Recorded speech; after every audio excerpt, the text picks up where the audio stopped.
Are you ready for the outrage of the year? Stand by.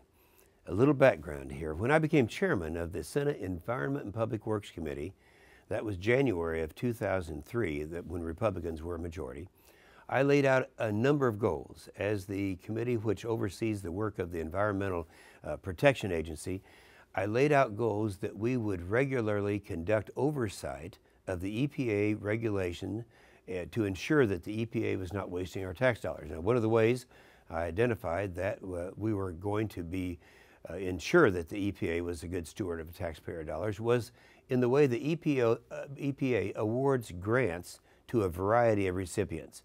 One of the reasons was because EPA was awarding millions of dollars to extremist environmental organizations.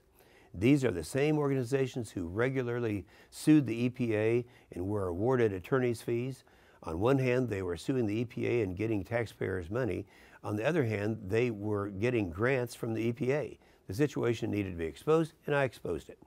Of the EPA's approximately $10 billion annual budget, did you know that it awards about half of that every single year in grants? EPA awards grants to recipients such as state and local and tribal governments, nonprofit organizations, foreign recipients, and educational institutions to brainwash our kids. You're aware of this. On March the 3rd, 2004, the U.S. Senate Environmental and Public Works Committee, that's my committee, held its first oversight hearing into grants management at the EPA.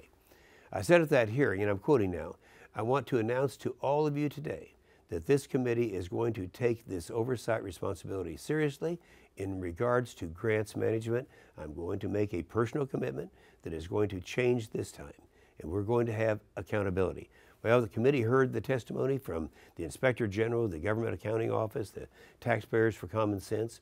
Through investigations, reports, and hearings, I discovered big problems. The problems included a general lack of oversight of the grantees, a lack of oversight of the agency personnel, a lack of any measurement of environmental results, a lack of competition in awarding grants. In fact, at the March 2004 hearing, before my committee, the EPA Inspector General testified about an audit conducted of one of its discretionary grant recipients, a nonprofit organization that received a total of almost $5 million in 5 grants. The EPA's oversight was so bad that the Inspector General's audit concluded with the finding that the federal grant dollars were making their way into liberal lobbying organizations. Let me read you just a short conclusion, and this is the Inspector General's report. It said, therefore, although EPA funds were awarded to a 501c3, that's tax exempt, organization, in actuality, the 501c4 lobbying organization performed the work and ultimately received the funds. This arrangement clearly violates the Lobbying Disclosure Act prohibition on the 501c4's organization, which engages in lobbying from receiving federal funds.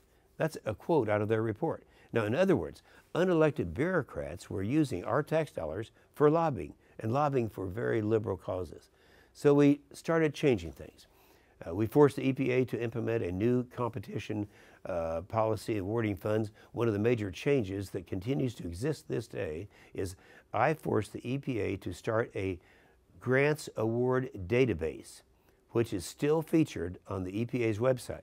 Now, it used to be more prominently featured, and they've been trying to hide it, but now you have to look a little further, but it's still there. It provides you with a database of all EPA grants for the past number of years and updated many times each year. Now, this allows the general public to see what the EPA is awarding with their taxpayer dollars.